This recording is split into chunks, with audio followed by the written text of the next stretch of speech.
Welcome everyone to the first parent seminar series for Lima West Middle School. My name is Mark Knopfs with Open Doors Academy and the Center for Out of School Advancement. We are a partner of Lima West Middle School who is helping to bring you these parent seminars throughout the year. We'll be offering monthly parent seminars all year long to give you some opportunities to learn about what's going on at Lima West Middle School, how you can best help your students with their education, and provide you some other tips and strategies around your child and their future. So today we're going to talk specifically about strategies for online learning for those of you who have been working with your students at home as they navigate this virtual learning world. So today, Mr. Winkler is going to talk to you about Lima West's online learning plan and talk about what your students could be doing at home. And then we have Sheila James and Jaman Fori from COSA as well, and they are going to provide some tips and strategies for you as well. As we continue to develop these parent seminars, we'll be sending out more information. The majority of these will be in person, with the next one being at parent-teacher conferences, so more information to come on that. With that said, I'm going to go ahead and turn it over to Mr. Winkler. Hello, my name is TJ Winkler. I'm the building principal here at West Middle School, and would like to thank our partners from COSA and Open Doors Academy for working with us to present this information. Here at Lima West Middle School, we're using the Schoology learning management system for our online learners. We are also incorporating ConnectEd, Progress Book, and iReady are the four major platforms that we are using here at the Lima City Schools. The learning management system will hold everything in it. That's how we will communicate with our students on a daily basis. And we're asking our students to check in on a daily basis, but they would have up to about 1 week to get their work completed to allow for the flexibility, with assignments and things like that, to get the support that they need in order for them to be successful. We want the parents to know, although they're not here in the building every day, we definitely want to be able to support you and support the students. So that's the reason for the seminar this evening. And I would just like to let the parents know that if they have any questions, feel free to give me a call at 419-996-3152. That is my direct line. If I do not answer the phone, feel free to leave a message and I will return your phone call as soon as possible. Again, we want to be a continued resource for you, and we want to be there to support you and the students at West Middle School and ultimately across the district so that they can move on and be successful during this online learning time. If they are struggling and would like to come back, feel free to give me a call and we will see if we can get them back face-to-face at a convenient schedule for the parents and the students so that they can transition into the classroom and be successful moving forward. So again, thank you guys for coming. And if you have any questions, please give me a call. Thank you. Great. Thank you.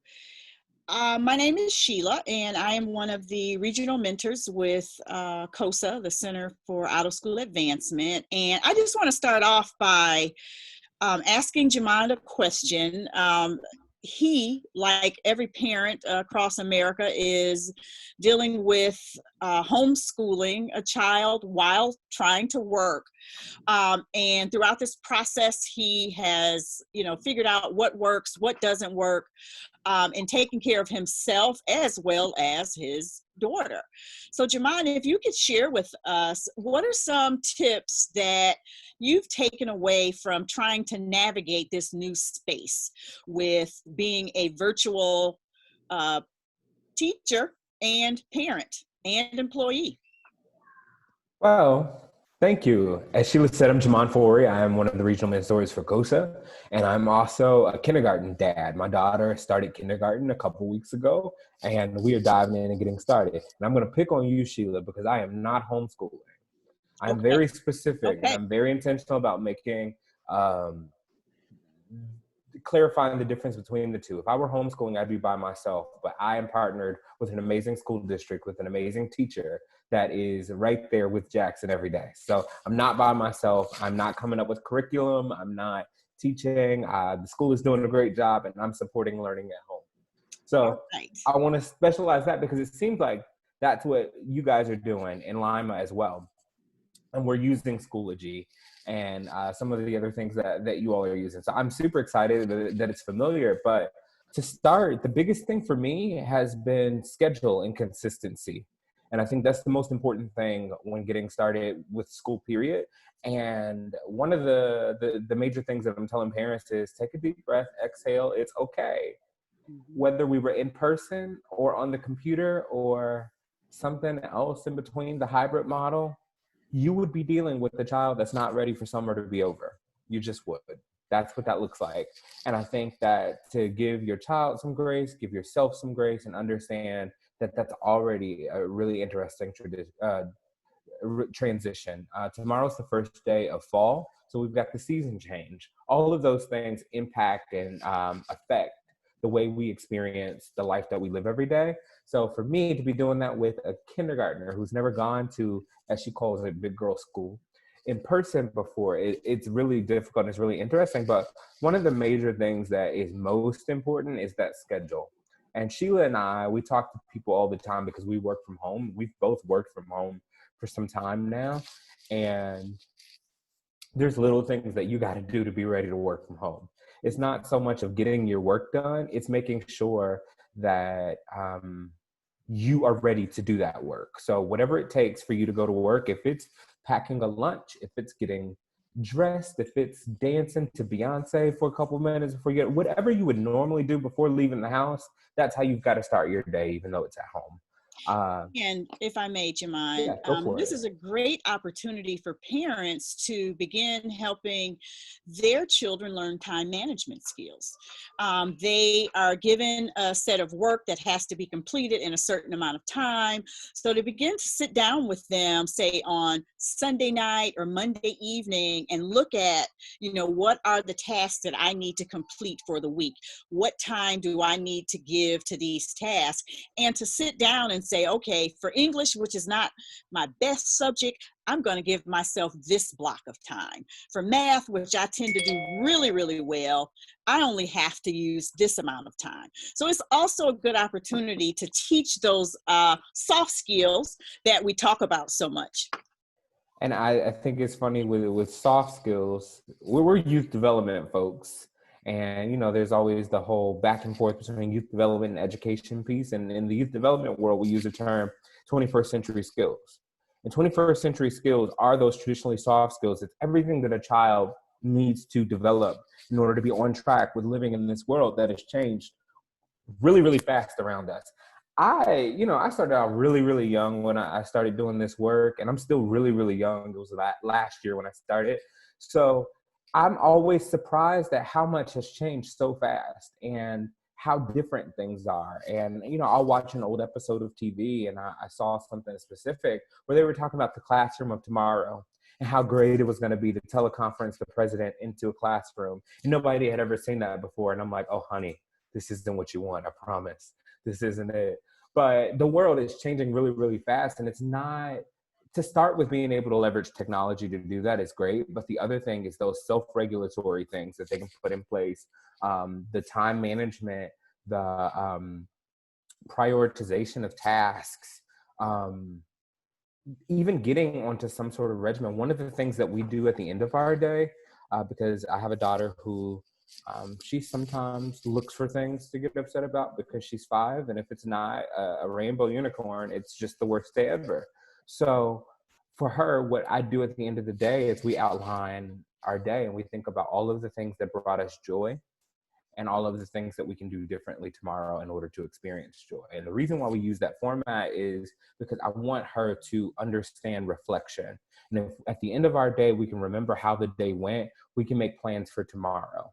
And I try to build reflection into as many activities as I can throughout the day, but definitely at the end of the day. So as we're setting our schedule, making sure that we're starting in a way that's great for us. So if that's breakfast, if that's, like I said, the dance party in the morning, that's something that we do in our house.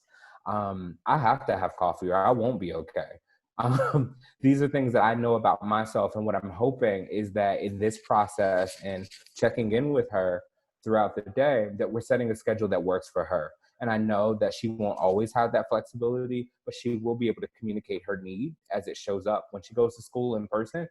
Now, she might not be able to convince her kindergarten teacher to do a dance party, but she can say, it's 8:50, school starts at 9, I have to go to the bathroom right now, or I won't, that way I won't disrupt class. And that's something that she's learning now every day at the same time. There's some things that she can do in order not to have a problem later. So that schedule piece is critical. Built into that, making sure to have mealtime at the same day, even if you have a schedule that changes a lot, if you could block out your meal times at a given moment. And I know that the school schedule probably allows for some space in there. I know for us, we've got 45 minutes. I try not to wait until that last 15 minutes to have our food. Even though I'm usually ready to take a break, I know that if I can get her to just eat first, and then she could either watch an episode of her favorite TV show, or I've had her ride up and down the street twice on a brain break. And these are things that are helpful, and they're built right into our schedule. We'll talk about like wellness and physical activity later, but definitely with the schedule that you have, I'm sure there is some flexibility. You've got some control, and you get to manage that. It's important that you manage it around what your child needs, and that's a process that you can co-create together. Okay, Jemima, I have another question for you. In my house, and as I'm sure with a lot of homes, we have 3 working adults plus a 3-year-old and a 2-year-old. Space sometimes is a challenge. My son-in-law actually worked on the patio the other day because, he didn't have a choice, because I was working, my daughter was working, the kids were in the house. So what about space? How have you and your daughter found a space? I know with you all, there are 2 working adults and her doing school. So what about space? What are your best tips for space? Ooh, I have a suggestion, and then I have what actually happened in my house. So I suggest that if possible, you carve out a space. If it's sitting a chair in the corner of a bedroom, if it's setting up a workspace in the living room, wherever it is, that space gets to be that child's every day, if it's possible, if it's available. Now, I've been telling this story that I've got a family member that's got 3 children in a 2-bedroom apartment. Everybody ain't getting their own space. That's not even a thing. You don't have your own bedroom, you're definitely not getting your own office too. So that's real for most of our families. Most of our families, young people share spaces. Sometimes young people share spaces with adults. Like, we recognize that this ideal of everyone having their own bedroom that they can then turn into an office space, that ain't real. It's not real in my house. It's not real in a lot of people's houses. Now, granted, I'm in a space where that can work. So I thought that was going to work. My daughter likes to sit at the dining room table in the same space that she eats her food. And that's just where she likes to work. We've set up in different places, and she invites me to do my work there sometimes. But if I get too loud, she kicks me out. And that's okay, because I've let her understand that that's her space. During school hours, that is her space. If I'm having a meeting, please tell me I'm too loud, 'cause I will get out. And I think that if you have that flexibility to move yourself around, allow your child to have that autonomy, because I'm like, you've carved out this space. Why are you in my room now? Go back to the dining room table. Ain't nobody allowed in there but you. That is yours. Go back. And that's kind of what we do in our space. But I do make sure that in that space, materials are available. And as far as materials, her school was able to provide her with a lot of things. And, I have worked in the field for a long time, so I have a lot of things. Those aren't always the things that she wants. So what I have made sure is that any piece of paper that nobody uses anymore is now scrap paper that she can draw on. And she has a stack right next to where she's working of all of her drawing paper. So it's the middle of math class. And sometimes I do let her draw, because her brain is a little bit like mine, and she learns really well that way. But definitely making sure that she has pencils, she has paper, the basics, right? the things that you need to get schoolwork done. If those things are not available to you, there's definitely a number of area nonprofits, churches, some of the food banks are giving away free things. I would tell you to connect with Mr. Winkler, and if he doesn't know, he'll connect with me, and we'll find you some school supplies if I got to drive to Lima. Everybody's gonna have pencils this year. I can guarantee it. I can afford pencils, y'all. But that's about it. But no, I do. I know a lot of folks that have access to things, and we can make sure that people have supplies. But in the meantime, like I said, pencils, erasers, paper, making sure that it's readily available so that your child doesn't have to interrupt their learning process to go ask you to get something. We try to have those things next to her. I kind of move breakfast out the way and move those things in. It's become kind of our transition, or I'll tell her, okay, you finished your breakfast, go wash your face because you've got cereal crumbs all over it. And while she does that, she comes back, and through the magic of television, her workspace is all set up. And that's kind of what I do to make sure that that space is carved out. But what's most important is that that space is just hers during that time. And if we had a bunch of other kids, then I would have to turn that table into a classroom. And then in that case, what I would suggest is having some rules for your learning space. So if a loan is not available, how do we guarantee productivity? We can guarantee productivity through setting up some ground rules around respect and who gets to talk and when, and how we share materials, if that's a thing. And you've got to plan those things out kind of before you put kids into a space, because I've been in situations with children where I've gone and take a call and somebody's like threatening to cut off somebody's pigtail. I've seen it. It's really happened. I'm not making that up. But kind of setting up ground rules and making sure that the supplies available are appropriate for the time and for the space, and that the young people who are there know how to share. But I don't want anybody to feel the pressure of having to have a dedicated learning space that is used exclusively for that. One of the things that we've tried, it didn't work so well. The dining room table is her jam, but what we did was we've got these TV trays. Remember those from like the 70s and 80s? TV trays, I still have some. I love them.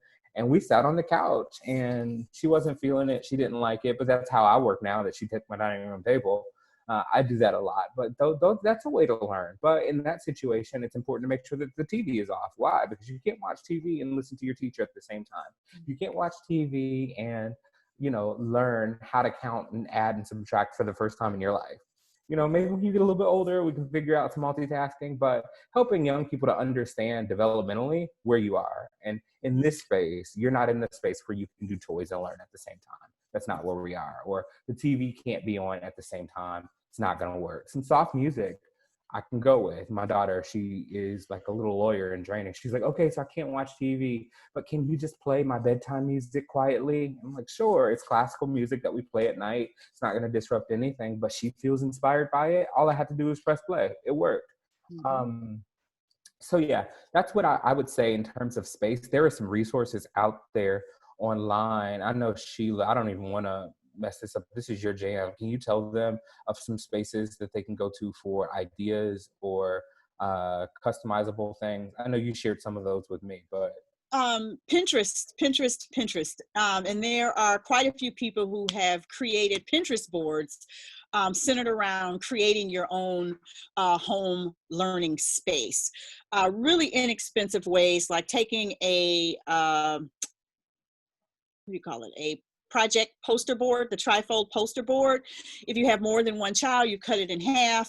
You can put resources on it, tape them to the board, and set it in front of them like a screen, which is creating their own cubby at the table. like that. So if you And if the resources are there, you can tell them to ask the board before they ask you. Right. Look at your board. And that's just one inexpensive way that families can create that learning space so that children can feel like, they have their own little space. And then, when it's dinner time, you fold it up. And even using that, and I have another daughter who has a high schooler, a middle schooler, and she has a bonus child who's in elementary, and having the three of them in the space at the same time, that's something that she did because the middle schooler, well, he's a middle schooler. And, you know, middle schoolers are middle schoolers. So he agitates everybody else. So by putting this board, he can't laugh when he hears his sister say something or when the little one says something, because that's another thing that middle school boys do. They laugh at everything. So that way, you know, he's sort of cut off from everyone, but it works for their home. And she's working at the table too. So it works. And one of the things that I also think is important is communication with the school. If as a family you have a need, ask the school. We are all riding this boat through uncharted territory, and there are a lot of things that might be missing because this is an all new scenario. So please make sure that you are communicating with the school, with Mr. Winkler, you know, we need this, or this isn't working, or, you know, one of my sites that was doing virtual over the summer had a parent who had to be at work at a certain time and wouldn't be there to, you know, help the child log on to the computer. And so they told the program director, and the program director actually set aside extra time to be on the phone with the child to help them log on so that they could be in this virtual summer programming.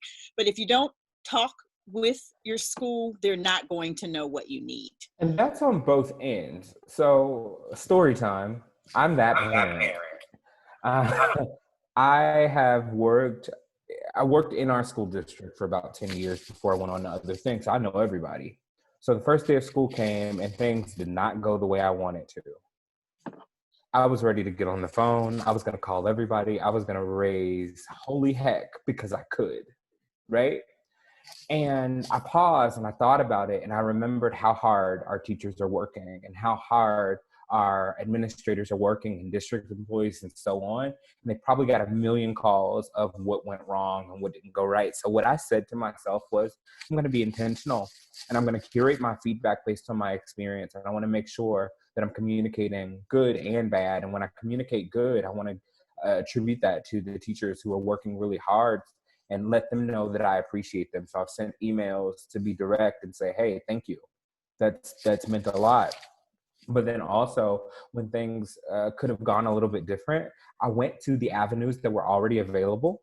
So I didn't go chase somebody down to hear my angry report. I went to where the district already asks for information and they were asking for feedback. And I said, hey, listen, I would rather this, like in my house, this isn't working so well. And I recognize that we're all trying to figure this out right now. And I think that's what's important, is we're all trying to figure it out. So great job at responding to this need this way.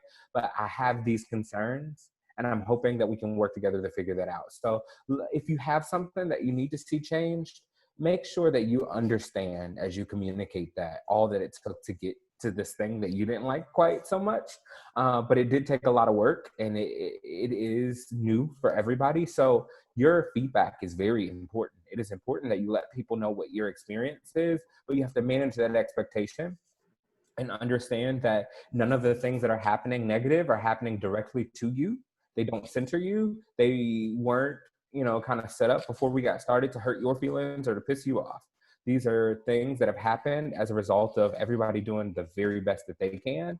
And we can respond to that with grace and we can be kind. It is important though that we do communicate, because there are things that I see that nobody else sees because of my unique experience, what I do professionally, what my experience is raising my child and knowing her needs. So I have to advocate for my child and I have to communicate those things, but I've got to do so in a way where it's going to be best received and it's going to lead to a positive change. So be willing to get in the trenches. If you've got some feedback and you share it, if somebody asks, what do you think we can do? Don't be offended. Think about what you think we can do.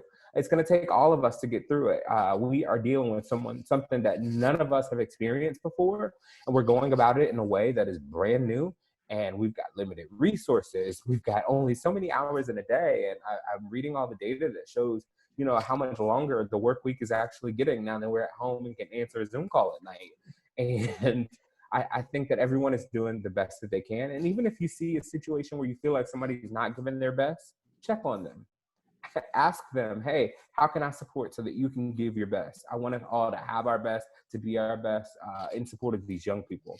And then, like I said, take a moment, send a card, say hello, wave on the Zoom call, whatever you're doing to let them know that, hey, I get it. This is hard. We're in it together. That's the only way we're going to get through it. So be careful to curate your feedback, good and bad, and to share it appropriately when possible. Because, just like parents are at home trying to navigate this, teachers are parents too. So while they're teaching, your child, they're also thinking in the back of their mind, okay, my child is at home trying to navigate this water by themselves. So have a little grace, like Jamon said, curate the bad and the good, so we can all figure out how this is going to work and what we can do to make it work better. One last question for you. Hold Jamon. on, I think Mr. Winkler wanted to jump in there. Okay. Yeah, if you don't mind, I just wanted to remind the parents, all of the teachers have email. All the seventh grade and eighth grade students have access to school email. So even if the parent is not sure how to get a hold of us via phone, they can always send us an email, and the teachers might respond after school hours, or if not, they will respond during the next school day. And then we also, if it's technical support or they're just not able to log in, if they would just call the school, the secretaries have multiple people that they can direct them to during the school day to try to get them as much help as possible. And I just wanted our parents to know that. So, we are doing everything that you guys have both talked about, and we want them to utilize us as a resource. We're not trying to push this off on them, but we definitely have to work together, and I greatly appreciate both points you guys made. So thank you. You're welcome. Sure. One last point, Jamon, and you mentioned this a little earlier. You said that you send your daughter outside for a brain break to ride her bike sometimes. Tell me, how's that working? What is the premise behind bike riding in the middle? Oh, that's for both of us. She needs exercise. I can't talk about unicorns anymore. Let's go outside and ride bikes. The idea, though, is recognizing that we're at home, we're on screens, we're sitting a lot. I think when we transition from summer to back to school, we become a lot more sedentary than we've been before. We know, that's how it works. Mm-hmm. So it's important to take this kid that's been running and playing and jumping and recognize that they need to run and play and jump. Mm-hmm. And if the time is there at all, even if it's 5 minutes, if it's 10 minutes, if it's an hour, whatever it is, trying to fill it with some physical activity. I know that, like I said, my daughter, she's a big TV girl. She's going to want to watch TV, but I try to incentivize her to go outside. So recess for us every day is walking the dog. We don't do recess after lunch. After lunch, that's when I will let her watch a few minutes of TV because it's just a short amount of time, and we will go back to school. We'll get through our school day, and I go, yay, time for recess. And she gets excited. The dog gets excited. The dog goes to get her leash, and we go outside, and we walk about 2 miles. And I come back, and I go, oh, my goodness, who's tired? Who needs a nap? And it works out perfectly because that's when I can get more work done. That's when the dog gets a nap. That's when, and I've done with her because she's getting older. She's not in preschool anymore. So she's like, there's no naps at big girl school, Daddy. And I said, you know what? There's not, but we're home. And everybody needs at some point some alone time, some quiet time so that we can think, we can reflect about our day, make plans for the future, or just rest our minds because our minds are working so hard. So part of my wellness is I like to take naps. If you don't want to take a nap, that's okay. But during this block of time, I need you to have some alone time in your room.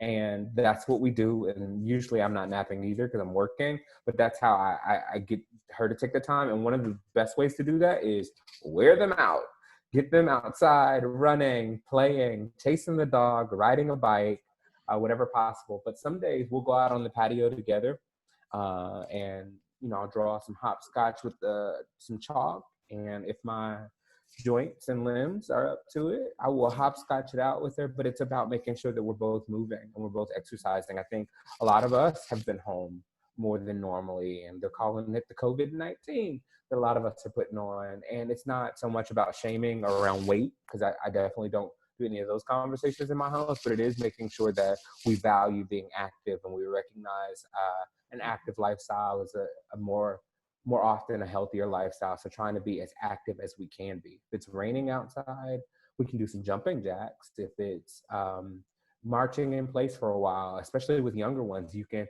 concentrate on different locomotive movements, and they're learning to do new things with their bodies in very small spaces. You don't have to have a ton of space, but to be intentional about making sure there's some moderate to vigorous physical activity every day. I recommend at least 30 minutes to everybody. I try to do 30 minutes a couple of times a day, just because I've got one of those kids that has a lot of energy, and I don't always have a lot of energy. So I will have blocks of time where I can have a lot of energy with you, but then I need you to be able to not have a lot of energy with me later. So that's kind of how I map that out. But the wellness is its direct partner is nutrition. We've got to make sure our babies are eating, recognizing that when our young people receive free or reduced lunch, they are getting 1, 2, sometimes 3 meals at school. So if there are issues of food insecurity in your area, the local food bank is there. There are churches, there are groups. I'm not sure what your school district is doing in terms of meals, Mr. Winkler, and I don't want to speak to it because I didn't ask you that. Could you tell us? Yeah, I can. We actually have meal pickup every Wednesday, where the students and the families are able to pick up their meals for the entire week. If the parents are not sure where that site is, please call me. We have access to that information. I will be happy to share that. But that's one of the things the Lima City School has done very well throughout this, and I applaud our cafeteria workers, lunch ladies, and monitors for doing that. But we definitely make food a priority for our student population, and it's very good, quality food as well. And we also have several food banks across the district and the school systems that we're able to, communicate and get food to the parents if they need it. So amazing. Thank you so feel free much. to I give me a wanted to do that plug, but I didn't want to do it because I didn't know for sure. So thank you. Um, And again, communication is key. yes. You have to communicate with the school if you have a need, because they don't know. So please make sure you communicate with Mr. Winkler or whoever the designees are for the school that you have a need, so that they can get you in touch with. And we're going to come out of this whole thing only one way, and it's going to be through community. And that community happens through communication and relationships. So if there's a need, communicating that need. If there's not a relationship, working to make that better, so that, as things come up, we can be there for each other. And I think, the few conversations that I've had with the leadership at Lima West, I know that these are folks that care about you and your young people. So let's do it together. But yeah, so we got to make sure nutrition and physical wellness are happening as best we possibly can. One of the ways that we can do that is picking up our meals on Wednesdays and making sure that at least 30 minutes out of every day, we are turning off the screen. And if it's just dancing for 30 minutes straight, get that exercise. We need it. It's about the days are going to get shorter. It's going to get darker earlier. It's going to get colder. And a lot of people like me, it affects our mood and it affects the way we feel. And if we're already home a lot and it's darker and it's colder and the days are shorter, then it becomes a little bit harder to get our work done. It becomes a little harder to stay focused. So I just want to encourage everybody to keep in their mind wellness and physical activity and healthy eating when possible. And to get back to what we talked about with schedule, try to schedule those meal times at the same time every day, because your body gets used to that. I think when we're out and working outside of the home, we don't always prioritize our wellness that way, and we just kind of get food when we can. Well, you're at home. It's so amazing because you have the benefit of being able to run to the kitchen, or you're not setting your own schedule completely, but you've got some flexibility and the proximity to food right there to get that. It so helps. And like I said, Sheila and I have worked remote for a long time. And one of the most important things is having yourself on a schedule and defining spaces, because I have run the gamut. I've forgotten to eat and gotten sick, and I've eaten too much and I've gotten sick. So it's a matter of making sure that we're taking care of our bodies and we're helping our bodies to better predict what they need by setting a schedule. So whatever time is breakfast, let that be breakfast time. Whatever time is lunch, let that be lunch time. If there are snacks available, scheduling those is helpful. It really, really, really makes the difference. And when we go back to a traditional school schedule, it will be an easy transition for your children because you've had them on a schedule while doing a hybrid or virtual model. So scheduling is very important. And I think one of the most important things, if you take nothing else away, is just give yourself grace as a parent. Give yourself grace to say, you know, this is hard. I need help. I don't know what I'm doing, you know, or this is great. Whatever it is, just give yourself grace. This is new for all of us. Mm-hmm. So no one has all of the answers, and that's really okay to say, I don't know, I need help. Just remember to give yourself grace. Mark? Well, thank you very much, Sheila and Jamond. Are there any final thoughts before we wrap up? No, we're looking forward to hopefully coming to Lima at some point in time and having an opportunity to meet the wonderful parents of Lima West in person. And thank you for having us and allowing us to share our thoughts on best practices in a virtual environment. I so look forward to working with you all ongoing, virtually and in person when we can get to it. I'm so grateful for the opportunity to get to know you all and share some of what I've got in hopes of making sure that our babies have a good school year. And we are around and we are here to help. So thanks. I would like to thank Sheila and Jamad for your input. As usual, it's always fun talking to you guys, and the information you provide is outstanding. Mark, thank you for helping put this thing together and supporting the parents at Lima West Middle School and across the Lima City Schools. I would just like to take this opportunity to thank the parents, thank the students. I know this is a difficult time for you. You're not here. But I would also like to throw out this little plug. You know, we are doing things very well here at West Middle School with social distancing, disinfecting, and all those things. So if you are struggling or you're not quite sure how this online thing is going and you don't feel that your son or daughter is being successful, please contact me. We will work out the best way to get them back into the building as soon as possible to meet both parties' needs. And on the other side, if your son or daughter is, you know, doing very well on this, then we want to still be able to provide support and, you know, academic information so that your son or daughter can continue to flourish in this environment. And we want them to be successful across every level. And I believe definitely in the future, we're going to come out much stronger in the end with everybody working together and moving Lima forward. So I just want to say thank you to everybody involved, and I look forward to seeing you guys in the near future. All right. I just want to echo Sheila and Jamond's sentiments, and we look forward to continue to work with the parents in Lima, and hopefully we will be able to see you in person very soon. So we hope you all enjoyed and have a wonderful evening.